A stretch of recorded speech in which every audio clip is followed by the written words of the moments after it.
Donner à l'enfant sa place d'individu à part entière occupa une place centrale dans la vie de Françoise Dolto. Mais d'où est venue son incroyable détermination? Comment est apparue son audace constante pour donner à l'enfant sa vraie place de sujet?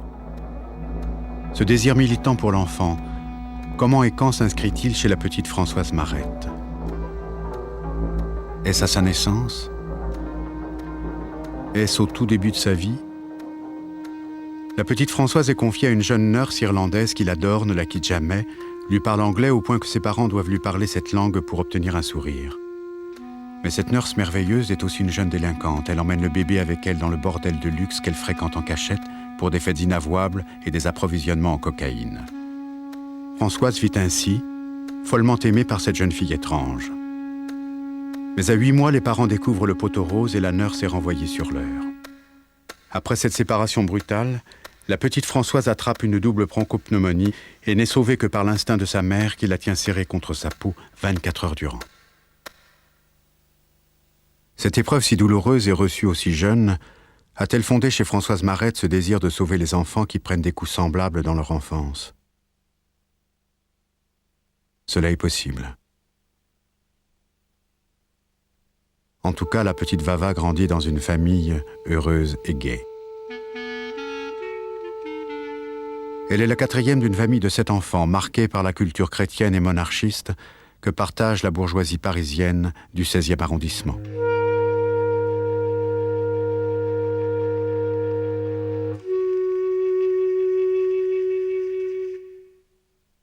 Mais Françoise révélera elle-même plus tard qu'elle se sent alors sans réponse aux questions qu'elle se pose. Les nurses supportent mal son impertinence, ses questions, sa vitalité. Les crevettes demandent à être cuites vivantes, lui dit-on, et elle s'étonne que l'on comprenne le langage des crevettes. On se moque d'elle, mais on ne lui donne aucune réponse, et quand elle pose trop de questions, elle est privée de dessert.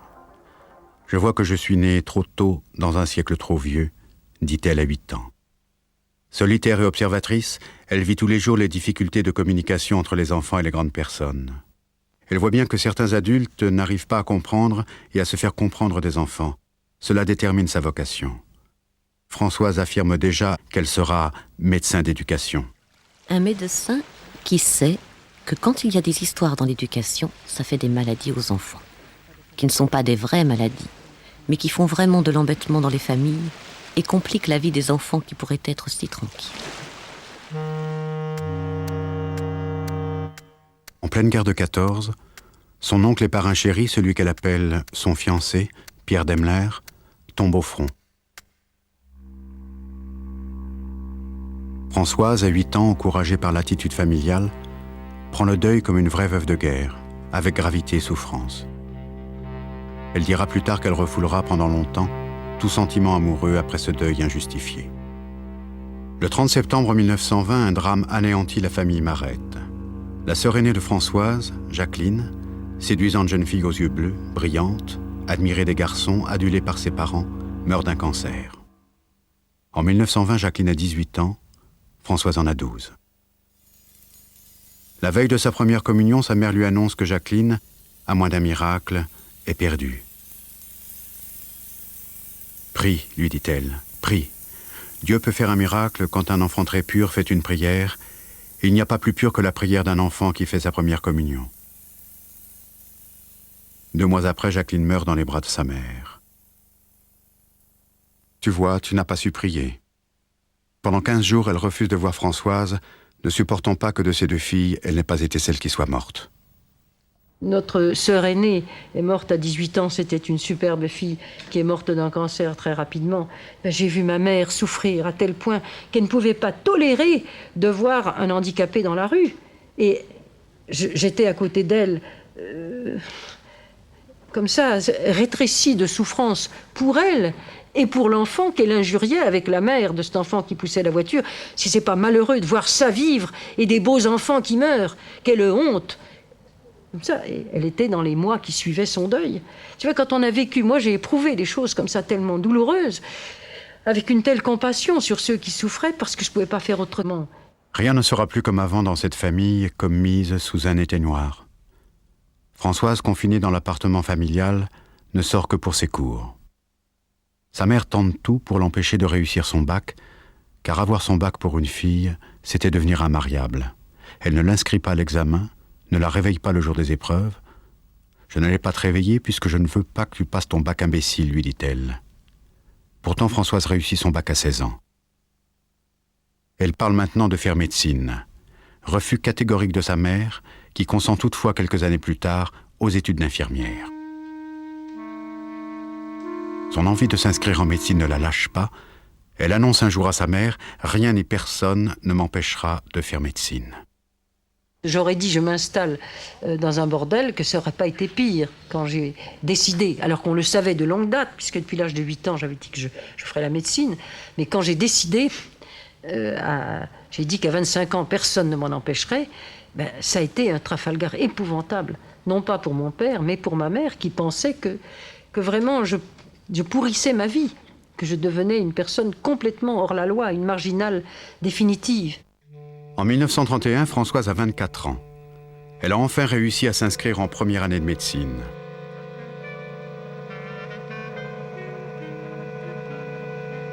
Deuxième, puis troisième année, elle réussit brillamment au désespoir de sa mère.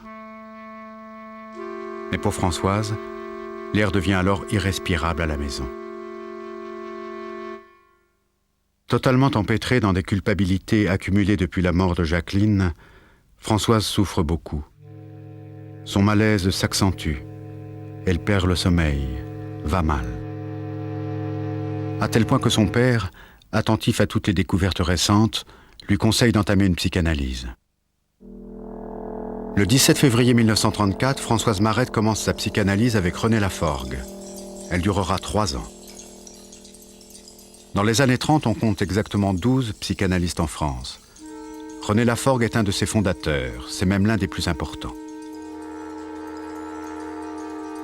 Mais à cette époque, la psychanalyse reste une aventure marginale. Freud, il est à Vienne, et puis c'est le scandale, c'est le sexe. Alors, le milieu médical parisien est terriblement conservateur et pas mal antisémite à l'occasion. Alors, ces histoires d'arrivée d'Autriche, où il est question de sexe, je prends ça avec des pincettes. Très vite, la psychanalyse libère Françoise Marette de ses difficultés. Elle poursuit ses études avec leur cortège de stages obligatoires dans les hôpitaux, dans les services d'enfants en particulier. Elle y découvre la réalité de la situation faite aux enfants qui ont des troubles du caractère et qui vont mal.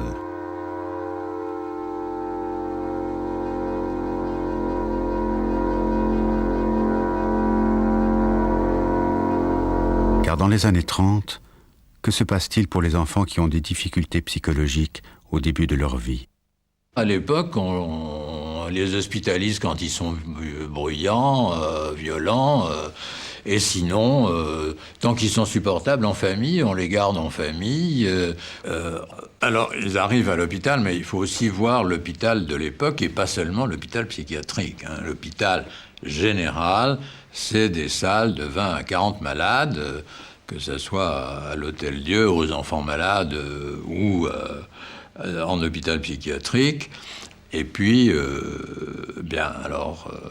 là-dessus, on fait beaucoup d'examens pour essayer de comprendre. C'est une période de recherche très importante. Et puis, on a alors des entretiens. On sait déjà que la parole est un bon moyen de traitement. Mais on a extrêmement peu de médicaments. On a les séquelles de la vieille pharmaceutique à base de plantes, la valériane, la jusquiame, le tilleul, on donne des bains de tilleul, enfin, toutes ces choses qui paraissent aujourd'hui délirantes, mais qui à l'époque étaient tout ce qu'on avait, on n'avait pas plus. Et puis, il n'y avait pas beaucoup de personnel, et surtout, il n'y avait pas d'argent, parce que les hôpitaux psychiatriques étaient appartenaient au département. Les stages se succèdent. En 1935, un remplacement à l'hôpital pour femmes de Maison-Blanche la plonge dans l'horreur de la psychiatrie d'adultes. Elle se dit « On ne peut rien faire avec des adultes aussi atteints, c'est trop tard. C'est avec les enfants qu'il faut travailler, à la prévention des troubles qui, plus tard, feront les états mentaux irréversibles. » Le 5 mai 1936, Elle commence un stage dans le service de psychiatrie pour enfants à l'hôpital de Vaugirard, chez le professeur Georges Heuillère. J'ai appris, horrifié chez Heuillère, ce qu'il ne fallait pas faire. Le pédiatre se devait d'être en empathie avec l'enfant dont il s'occupait. Au lieu de lui dire « Alors tu n'as même pas de peine, tu as fugué, tu vois que ta mère a failli en devenir folle et tu t'en fous. » Comme le gosse était furieux, le médecin disait « Inatimidable ». Il écrivait « Inatimidable ».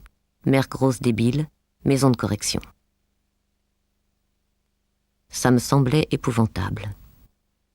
Bon, c'était les délinquants, c'était Heuillère, oh ben c'est les petits fous. Même quelqu'un comme Michaud, qui a eu la chair après Heuillère, en parlait avec le plus parfait mépris. Enfin, ces petits fous, on peut rien pour eux, ils s'en foutent. Resteront... La déficience intellectuelle était un état qui était donné à la naissance, qui dépendait de dysfonctionnement du système nerveux et qui n'était pas amendable. Et cet état est le même tout au long de la vie. C'était la définition d'Esquirol en 1850. On la retrouve dans les années 30 ou 40 sous la plume d'un auteur comme Doll, qui faisait autorité aux États-Unis et qui disait « Débile un jour, débile toujours ». Je suis entré à la Fondation Vallée le 1er janvier 1957. C'est l'hôpital psychiatrique pour enfants de sexe féminin du département de la Seine. La situation qui va être décrite est celle de l'année 1957. Elle permet d'imaginer ce qu'était la psychiatrie infantile 20 ans auparavant, à l'époque où Françoise Marette termine ses études de médecine.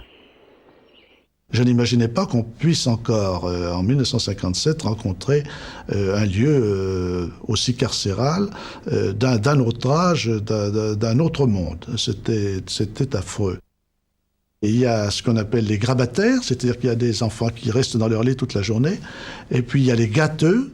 C'est la terminologie, hein. C'est terrifiant d'étiqueter les enfants comme ça. Et on les voit, ils sont assis sur des chaises percées toute la journée. C'est quelque chose de terrifiant. Enfin, même aujourd'hui encore, quand je l'évoque, je dois dire que je suis troublé. Les plus agités sont en camisole de force, ils sont attachés au banc, et les autres s'agitent, ils tournoient sans que rien puisse être organisé.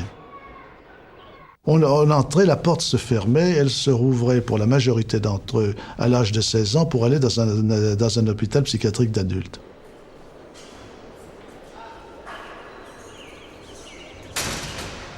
En 1937, Françoise Marette termine sa psychanalyse avec René Laforgue, qui a été impressionné par les qualités de cette jeune étudiante. Il la pousse à devenir elle-même analyste. Cette année 1937, dans le service du professeur Heuillère, Françoise Marette fait une rencontre décisive. Celle qui m'a mis le pied à l'étrier, si je peux dire, c'est Madame Morgenstern.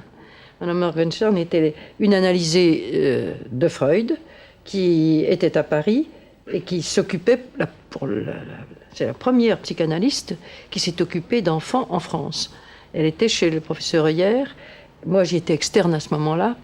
Et grâce à elle, j'ai été à même, parce qu'elle m'avait chargé, elle avait beaucoup de travail, elle m'avait chargé d'écouter les enfants, pas d'autre chose que de les écouter. Et c'est... Pour un médecin, j'étais psychanalysée, bien sûr, mais je ne voulais pas du tout devenir psychanalyste à l'époque. Je voulais devenir médecin d'enfants, pédiatre. Et pour un médecin qui a toujours comme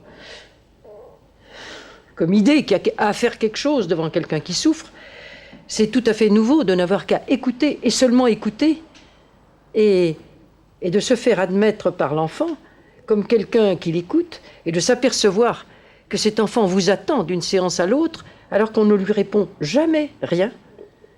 Et au début, c'est comme ça, surtout quand on apprend son métier, et que, je dois dire, on ne l'observe pas à la façon dont les médecins observent, c'est-à-dire on ne scrute rien du tout. À partir de cette époque-là, pour Françoise Marette, la psychanalyse et la pratique de la médecine deviennent indissociables. À l'hôpital des enfants malades, elle tient tous les jours la consultation des urgences. Elle y voit toutes les sortes d'enfants. Les enfants dont les autres internes en avaient marre et n'en voulaient pas. Ils en avaient marre parce qu'ils faisaient des mares de pipi. Ils avaient beau supprimer la boisson, gronder, menacer de couper zizi, tout ça ne faisait rien du tout. Alors ils disaient « Nous avons là une consoeur qui s'intéresse beaucoup au pipi au lit. Allez donc la chercher. » Parce que j'étais à la consultation de la porte, une personne un peu farfelue que tout le monde aimait bien, qu'on trouvait drôle, qu'on était tranquille quand on lui laissait sa garde. J'étais sympathique, et moi j'avais en sympathie tout le monde. J'essayais d'expliquer à tous le rôle du psychique dans le somatique. Alors certains écoutaient, d'autres pas. Ça a fait son chemin, mais à l'époque, c'était absolument révolutionnaire. J'étais celle qu'on appelait la folle. 1938. Françoise Marette renonce à un avenir hospitalier par aversion pour le carriérisme stérile qui règne dans la hiérarchie hospitalière de l'époque. Elle préfère agir plus vite et s'installer comme médecin d'enfants.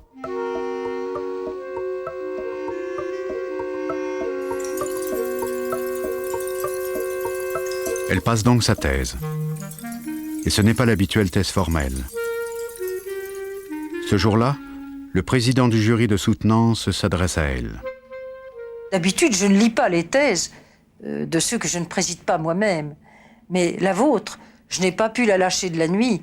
Je me suis tapé le derrière à la suspension. Il a dit ça à couvert de sa thèse, de sa toge. Il a dit ces mots vraiment vulgaires. Et alors, ma mère, elle a sorti, il a bien raison, une thèse sur la... Elle n'avait pas lu encore. Une thèse sur la psychanalyse, ça ne peut être que de la cochonnerie. Dans les semaines qui suivent la publication, beaucoup hurlent de rire. Mais le docteur Françoise Marette reçoit aussi de nombreuses lettres enthousiastes. Parmi celles-là, une est signée Jean Rostand. Il veut la rencontrer. « Je n'ai rien lu d'aussi intéressant depuis Freud », lui dit-il. Elle lui rendra souvent visite dans sa retraite de Ville d'Avray. Que dit-elle de si révolutionnaire dans cette thèse intitulée « Psychanalyse et pédiatrie » ? L'intelligence est étroitement liée à l'affectivité. On peut donc faire sortir un enfant de sa prétendue idiotie. Les symptômes quotidiens tels que les tics, les bégaiements, les pipis au lit, les fugues, révèlent des problèmes inconscients tout à fait guérissables. Elle développe surtout sa théorie des castrations symboligènes. Dans le développement d'un enfant, explique-t-elle, il y a des étapes naturelles, communes à tous les enfants. Ce sont des épreuves qui l'aident à grandir, et cela selon un schéma qui se répète. Ce sont des castrations, dans le sens où des désirs de l'enfant lui sont interdits, par exemple, continuer de téter, mais sont remplacés par des propositions plus intéressantes qui le rendent plus grand et lui apportent des plaisirs plus importants. Dans notre exemple, ne plus téter pour commencer à parler. Elle explique qu'un pédiatre devrait absolument connaître tout cela pour soigner les enfants.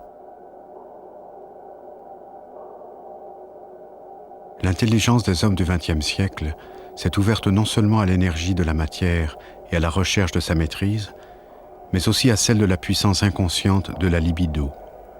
Le sentiment de la responsabilité n'en est que plus grand. Je dédie ce livre aux pédiatres. C'est le premier livre qui, au fond, est fondateur en France de ce que va devenir la psychanalyse d'enfant. C'est la première fois qu'on définit ce que doit être le cadre de la psychanalyse d'enfant.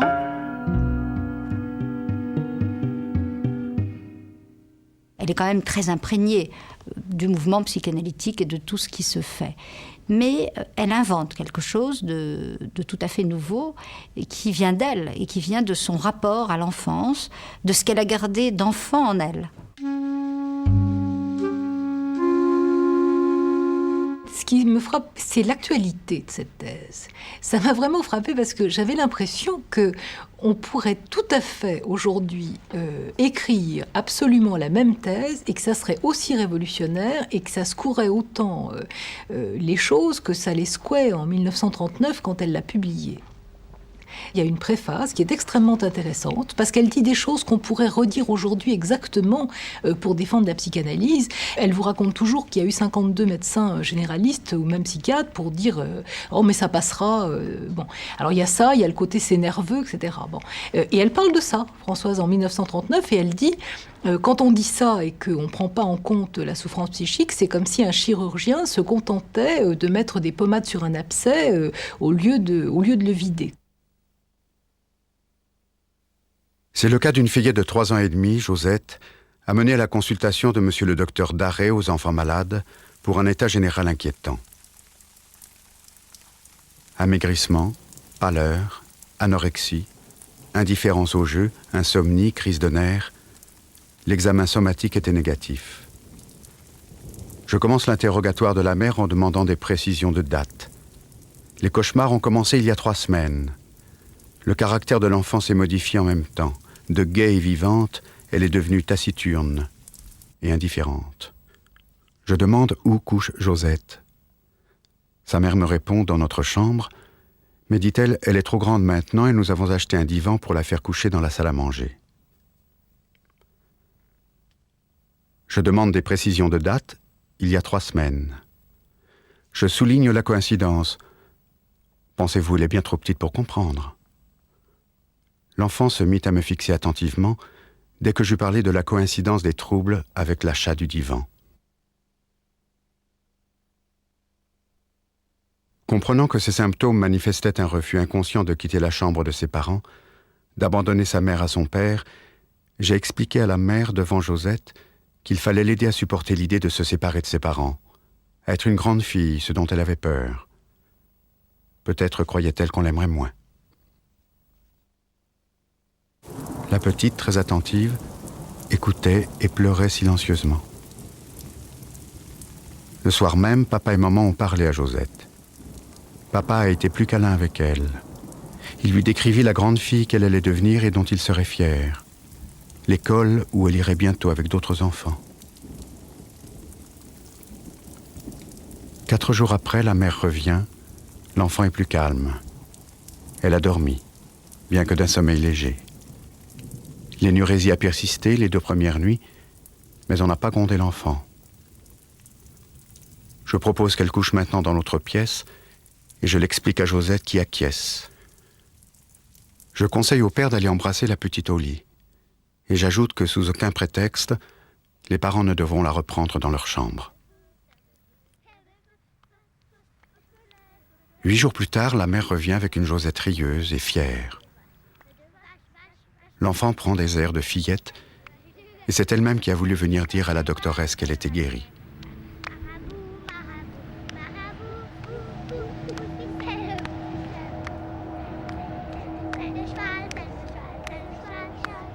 Ce qu'il y a, c'est que derrière un symptôme, il y a une raison qui produit ce symptôme. Moi, je dis en général très bêtement que au fond, la psychanalyse, c'est comme la plomberie ou l'électricité. Enfin, je veux dire, s'il y a quelque part un fusible qui saute, il y a effectivement 2 solutions. Ou bien on remplace éternellement le fusible qui va éternellement ressauter, ou bien si celui-là tient, il va sauter ailleurs, ou bien on cherche quelle est l'origine de la panne. Bon, au fond, la psychanalyse, ça consiste à chercher l'origine de la panne. C'est pas plus compliqué que ça. Et moi, je m'étonne toujours énormément que cette espèce de logique qu'aurait n'importe quel électricien qui ferait bien son boulot, un soignant d'enfant quel qu'il soit puisse pas l'avoir. Enfin, c'est évident qu'il y a une raison quelque part. Si on trouve pas la raison, ça ressautera de toute façon. Le 1er septembre 1939, le docteur Françoise Marette s'installe à Paris, square Henri Paté, comme médecin généraliste d'enfants. Quelques patients lui sont aussi envoyés pour des psychanalyses. Il faut dire que je n'ai pas choisi d'être psychanalyste. Je ne voulais pas être psychanalyste et j'ai résisté comme un boyard. Je croyais que jamais je m'y ferais de rester assise toute la journée. Et pour moi, ça me semblait abominable parce que je suis motrice et que j'ai besoin. Je te dirais que les premiers cas, j'étais obligée de faire le tour du pâté de maison. À l'époque où il n'y avait pas de jogging, je faisais semblant d'être très pressée et je courais autour de la maison pour me remettre à d'intégrums. C'est très curieux.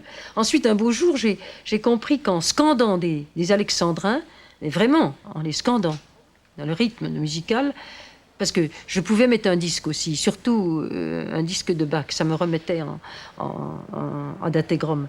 Mais le suivant, il entendait que je faisais la musique de Bach au lieu de le prendre. C'était difficile.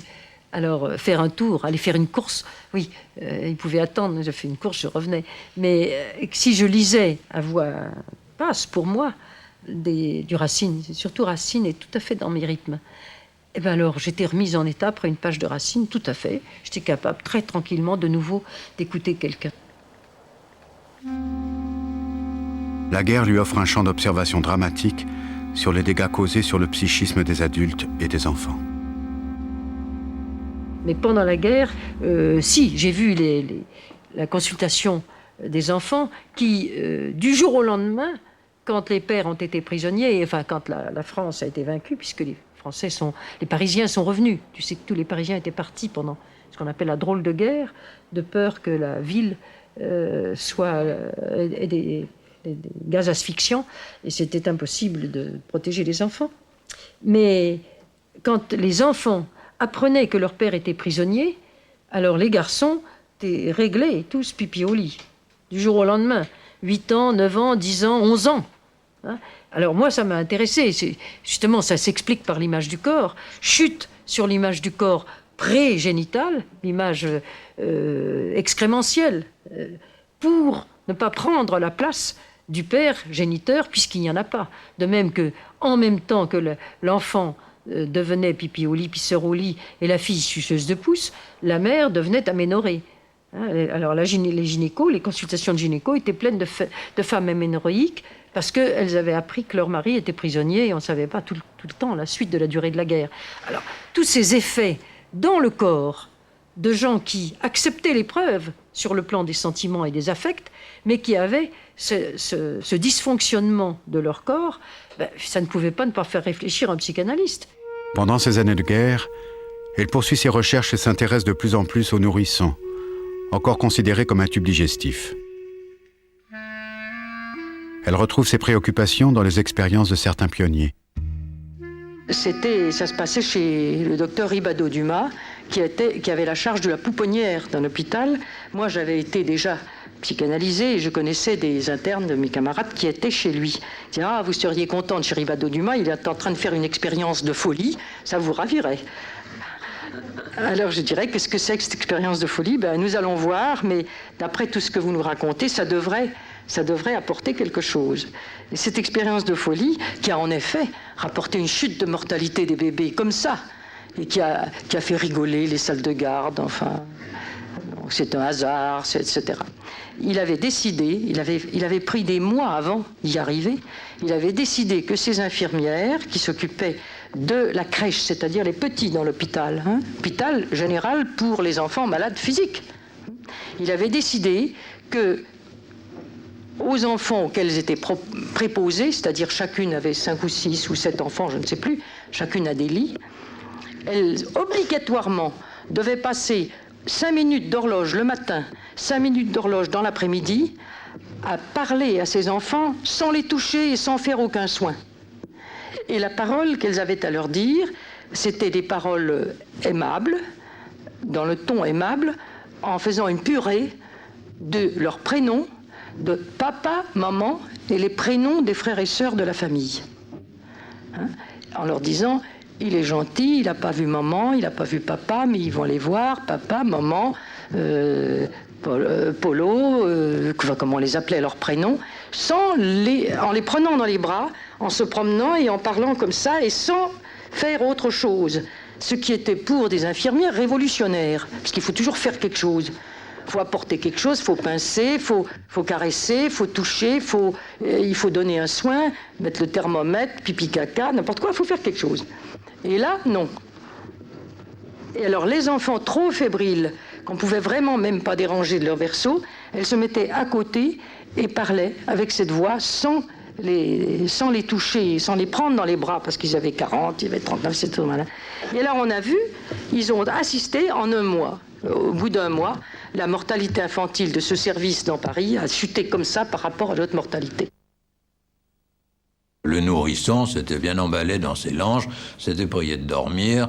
Quand ça criait, ça avait faim, on lui donnait de la nourriture. Le nourrisson s'était prié d'être sage et tranquille dans son berceau. Bien. Et alors, il y a une histoire très spectaculaire et significative. C'est l'histoire de ce qu'on appelait les coliques idiopathiques du nourrisson. Bon. Il y avait certains nourrissons qui avaient la diarrhée et on ne savait pas pourquoi. On pouvait leur donner de l'eau de riz, qui était le médicament de l'époque, on pouvait leur donner toutes sortes de choses. Ils avaient quand même la colique. Et puis, ça s'arrêtait au 3e mois, toujours. Alors, les pédiatres de l'époque faisaient patienter, on avait un beau nom, colique idiopathique du nourrisson. Idiopathique, ça veut dire qu'on ne sait pas d'où ça vient, enfin, c'est ça le sens. Et sans les travaux de Soulet, qui est aussi un élève de l'équipe œillère tout autour et de son entourage, ou en regardant les nourrices à la paix d'Enfer Rochereau, ils ont découvert que les mères ou les nourrices de ces gosses ne savaient pas les tenir. Elles les tenaient comme on tiendrait une pièce de porcelaine ultra précieuse. Alors ils leur ont appris à tenir leurs gosses affectueusement contre leur corps, etc. Et au miracle, la colique idiopathique du nourrisson a disparu. On parlait à Raguegue, Mimi, Ferreri et Tamamé. On parlait nourrisson, ce qui était parfaitement bêtifiant. Et les gens qui parlaient normalement à un enfant n'ayant pas encore le langage normal étaient regardés avec stupeur. En février 1942, Françoise Marette épouse un médecin russe, Boris Dolto. Françoise et Boris auront 3 enfants, Jean, Grégoire, Catherine.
À cette époque, Françoise Dolto avait déjà fait la rencontre de Jacques Lacan.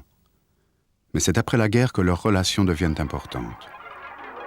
Elle admire l'originalité de la pensée de Lacan et trouve dans son audace conceptuelle un encouragement à développer ses propres théories et un écho à ses propres audaces cliniques.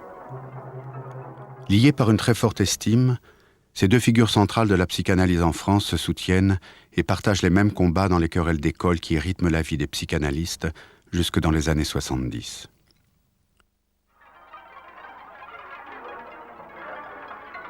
Dans leur pratique clinique, ils ont en commun une écoute exceptionnelle qui leur permet de remonter jusqu'aux strates les plus archaïques de l'inconscient. Ils ont certes des désaccords, mais ils ont une même conception de l'analyse.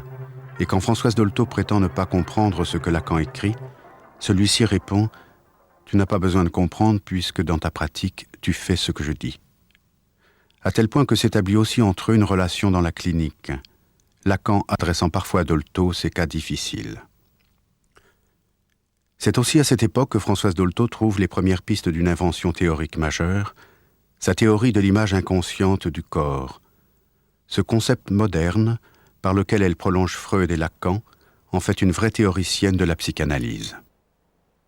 Pendant la guerre est arrivée l'histoire de cet enfant séparé de sa mère par des kilomètres, parce qu'elle était partie pour elle avait une infection post-partum, et l'enfant était déjà retourné dans la ferme, et la femme a été reprise par un moyen de locomotion très difficile dans les départements pendant la guerre et pendant l'hiver, et cet enfant ne mangeait pas. Ça faisait 3 jours que ce bébé, de 3 jours, c'est-à-dire il avait 6 jours, il n'avait pas mangé depuis l'âge de 3 jours, impossible de lui faire avaler une goutte d'eau.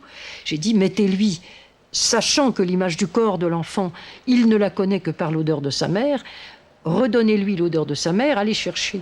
J'ai dit ça au papa, qui était un agriculteur, allez chercher le linge que porte votre femme, emportez-le dans un papier opaque, papier à fleurs par exemple, et amenez-le, mettez-le autour du bébé, autour du cou du bébé, je suis sûre qu'il mangera. En effet, il a avalé le biberon immédiatement. Il avait reconnu son cavum, son intérieur existait puisqu'il avait l'odeur qui est le désir par rapport aux besoins.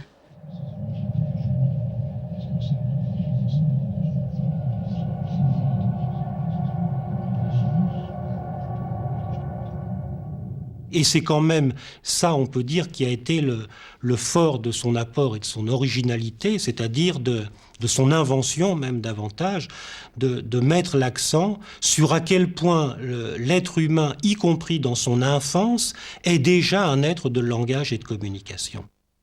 En exagérant un peu les choses, on pourrait dire que le petit enfant, il est dans une gloutonnerie de langage. Je veux dire que cet enfant que l'on dit n'être qu'un tube digestif, seulement en appétit d'ouvrir la bouche pour gober des choses, je crois qu'en fait, il faut entendre son ouvrir la bouche comme en même temps en appel de recevoir de la communication. Il demande autant du langage que du lait, ou du langage à travers le lait qui lui est donné.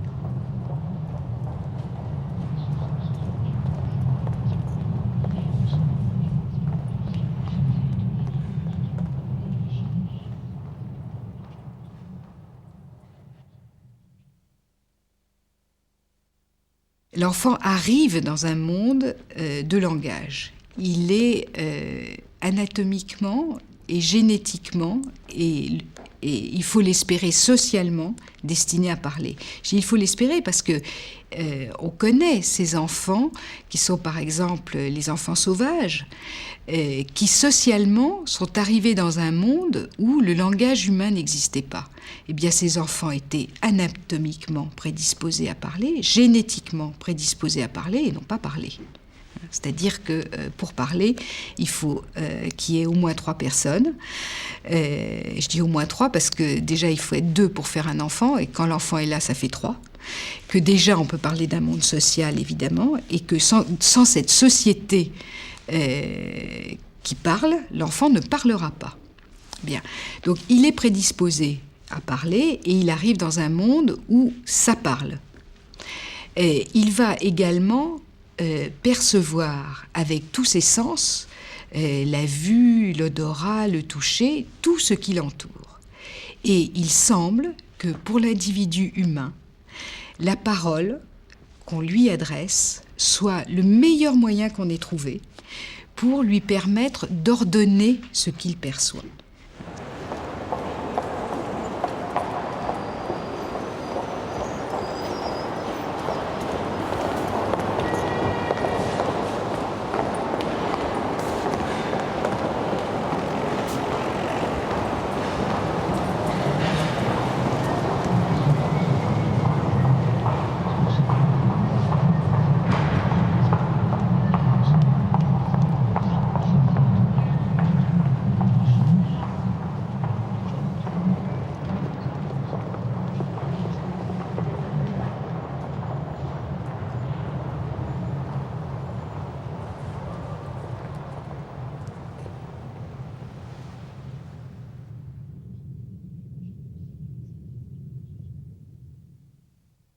Un enfant bébé, si on parle de lui, de ce qui lui est arrivé, de ce qui le concerne, avec le désir de lui communiquer le savoir que nous en avons, il l'entend. Il en a l'entendement. Comment, nous ne le savons pas, mais ça est signé tous les jours de l'apaisement des symptômes d'un enfant qui souffre de quelque chose qui lui est arrivé pendant l'accouchement ou après et qui ne lui a pas été expliqué et qu'il est en angoisse. Si on ne lui dit pas, ne lui explique pas ce que c'était, il conserve son angoisse. Si on le lui explique, l'angoisse disparaît. Ces observations d'enfants bébés anorexiques dont je parle et qui a guéri de parler de la situation à sa naissance qui était compliquée pour sa mère, cet enfant a guéri de son anorexie, c'était surprenant. Mais comment, la mère me demandant, mais comment un bébé, il ne peut pas vous entendre, il ne peut pas vous comprendre. Et moi, disant à ce bébé, je ne sais pas si tu m'as compris, ta maman pense que tu n'as pas compris. Si tu as entendu et que ce que je t'ai dit t'a intéressé, tourne la tête vers moi. Ce petit bébé qui avait perdu beaucoup son poids naissant, niché dans sa mère, avec un effort extraordinaire, tourne sa tête vers moi. Évidemment, la mère avait compris que son bébé avait compris. Oui.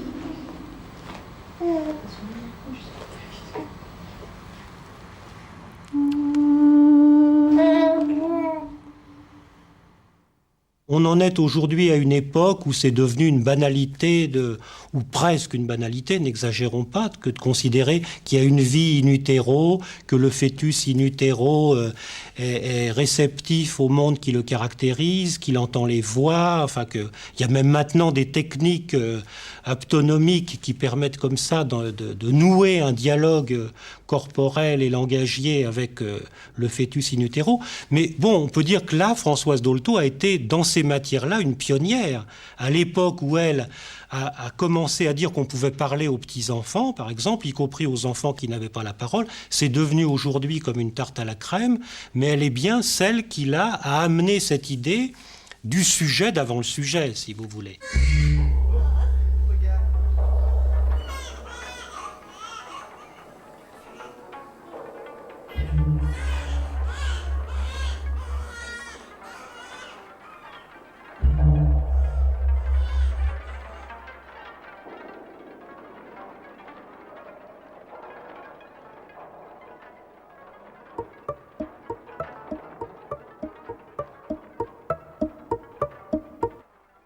Je crois que ce qui permet à un enfant de se structurer d'abord, c'est d'être une personne pour ses parents. Alors quand on dit ça, ça a l'air abstrait, mais c'est d'être vraiment quelqu'un, pas un morceau de papa ou un morceau de maman, une vraie personne. Ça se traduit simplement par le fait que quand on est dans une pièce, eh ben, on met le bébé dans la pièce et puis on lui parle et puis on lui raconte ce qu'on fait. On s'adresse à lui. Il compte vraiment comme une personne. Il n'est pas là comme une chose qu'on dépose dans sa chambre et on ferme la porte. Je crois que c'est essentiel, ça. Alors ensuite, ça se décline tout au long de la vie de tas de façons. Ça veut dire qu'on va lui demander ce qu'il veut manger. Par exemple, qu'on va tenir compte de son appétit quand il est nourrisson. Qu'on va pas le gaver parce que le docteur ou maman a décrété qu'il fallait qu'il prenne tant de trucs. S'il a pas faim, il a pas faim. Puis après, s'il aime pas telle chose, il aime pas telle chose. On va pas non plus lui faire des menus à la carte, mais il a le droit de ne pas aimer quelque chose. Il prendra du plat suivant, comme disait Françoise. Elle disait toujours qu'elle faisait des ordonnances comme ça aux enfants qu'on amenait pour des problèmes qu'il y avait à voir avec l'anorexie. Elle disait il aura le droit de manger aussi peu ou pas du tout, autant qu'il veut du premier plat, et puis s'il n'en veut pas, on passera au suivant sans punition, et puis sinon du dessert, et s'il veut rien manger du tout, il mange rien du tout. Voilà, c'était l'ordonnance pour tous les repas. Mais ça va loin, parce que ça veut dire qu'on considère qu'il est une personne qui a un désir. Oui. Qu'est-ce que tu veux me dire? Oui. Mais quand on discute, on enlève le doigt de la bouche. Elle aime beaucoup discuter. Oui, c'est ça. Vous savez que beaucoup de vomisseurs sont les enfants qui voudraient parler. Et qu'ils croient qu'en vomissant, ça les fait parler. C'est pour ça qu'ils mangent plus pour avoir de quoi parler. Il vaut mieux que leur parler plutôt que de leur donner à manger. Ils aiment mieux ça. Mais pourtant, souvent, quand elles vous réclament, c'est très possible qu'elles vous réclament de parler avec elles plutôt que de manger. Et que vous n'en êtes pas rendu compte. Ça m'étonne, si elle a besoin de manger, qu'elle le rende. Moi, je crois qu'elle a besoin de conversation. C'est une enfant qui est très avide de conversation. Ça se voit déjà. On lui parle énormément, alors je sais pas. Non, mais vous, quand vous êtes occupé d'elle, au lieu de repas, avec quelque chose, lui dire tiens, voilà, je joue, ça c'est ton biberon, mais peut-être qu'elle le prendra même pas, elle voudra jouer avec. C'est très possible. Il y a beaucoup d'enfants, c'est à partir de 3 mois et demi. Ils ont besoin de conversation. Après le repas énorme, pendant au moins 10 minutes. Et d'être couchés seulement quand ils ferment les yeux. Oui. Et alors après, quand ils se réveillent, ils sont très sages. Parce qu'ils ont le souvenir de la conversation et très vite, ils font des arreux. Tout ce qu'on leur a dit, ils le disent, ils le répètent tout seuls pour se coucher. Combien de fois vous êtes venus déjà à la maison verte? C'est la première fois. Françoise Dolto dira plus tard que c'est en ayant observé ses propres enfants bébés qu'elle avait compris qu'avant même d'avoir la parole, les nourrissons comprennent tout ce qui est important. Grâce à cela, elle ose soigner des bébés par la psychanalyse. Les résultats sont stupéfiants.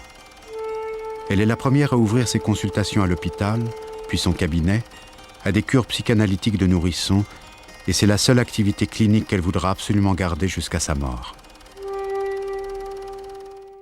On peut faire une psychanalyse avec un nourrisson, et je préfère cette expression « avec » que psychanalyse de nourrisson. Je ne crois pas avoir jamais prétendu faire de la psychanalyse de nourrisson, qu'est-ce qu'on peut faire avec un nourrisson? On peut faire des tas de choses. La première chose qu'on puisse faire, c'est de le considérer comme un individu à part entière. Et aussi de considérer que tout ce qu'il exprime, qui n'est pas du langage avec des mots, puisque en raison de son âge, il ne peut pas prononcer des mots, tout ce qu'il exprime vient de lui, de sa personne, et que donc on peut essayer de le comprendre. Les raisons pour lesquelles un nourrisson est adressé, par exemple, à ma consultation, c'est avant tout des troubles organiques. Alors ces troubles organiques, c'est les troubles de peau, ce sont les troubles respiratoires, énormément de dysfonctionnements respiratoires. C'est aussi, bien sûr, ce qu'on appelle les troubles du comportement, c'est-à-dire troubles du sommeil, des troubles aussi que je crois on n'aurait pas signalé il y a quelque temps. Par exemple, certains enfants me sont adressés parce qu'ils ne gazouillent pas. Ce qui est tout à fait extraordinaire parce que dans une institution d'enfants, pour remarquer l'enfant qui ne gazouille pas, il faut être très attentif. Et quand on l'a remarqué, pour considérer que c'est un motif de consultation, il faut vraiment un long travail d'élaboration. Or, il se trouve que parfois, ces enfants qui ne gazouillent pas ont des troubles qui risquent de devenir extrêmement graves.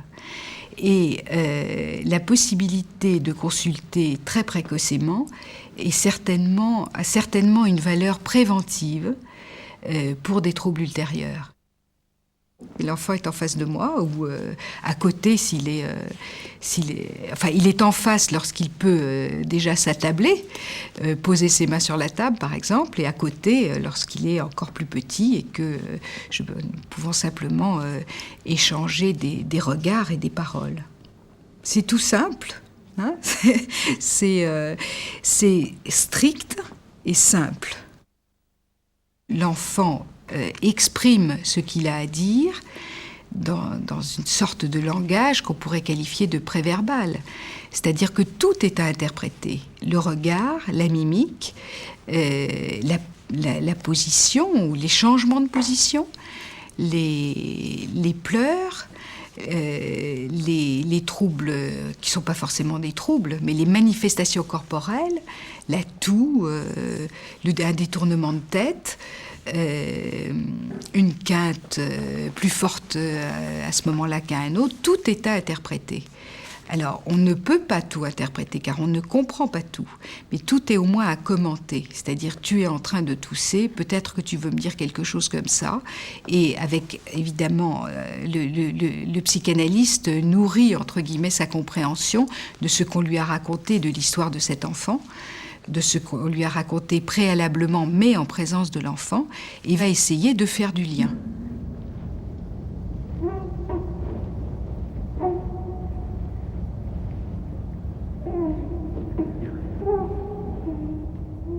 Nous, adultes, on a une certaine sensiblerie qui nous reste, et on a toujours envie de protéger les enfants.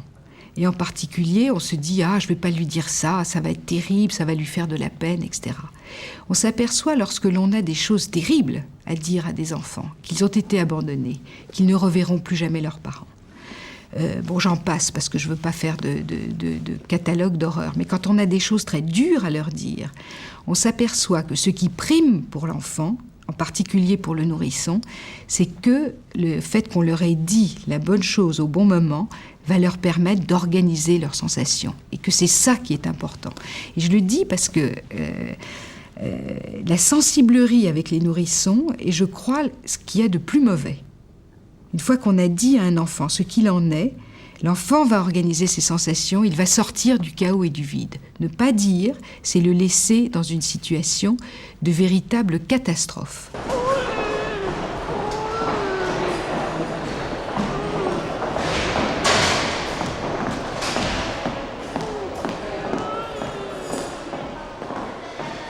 J'ai connu un enfant abandonné à l'assistance publique à 3 semaines. Il refusait de manger, criant, geignant tout le temps, toujours sale, morveux, vomissant, salissant ses couches dès que changé, le regard comme hagard. Cet enfant de 2 ans paraissait 9 à 10 mois et il avait l'air fou. Une cure psychanalytique a été tentée. Il a accepté le contact avec moi en hurlant de détresse et en me regardant. Je lui ai expliqué son statut particulier. Lui seul savait pourquoi il avait survécu. C'est un des rares enfants qui ait été abandonné avec la demande spécifiée de sa mère que jamais il ne puisse savoir qui elle était, ce qui est très rare.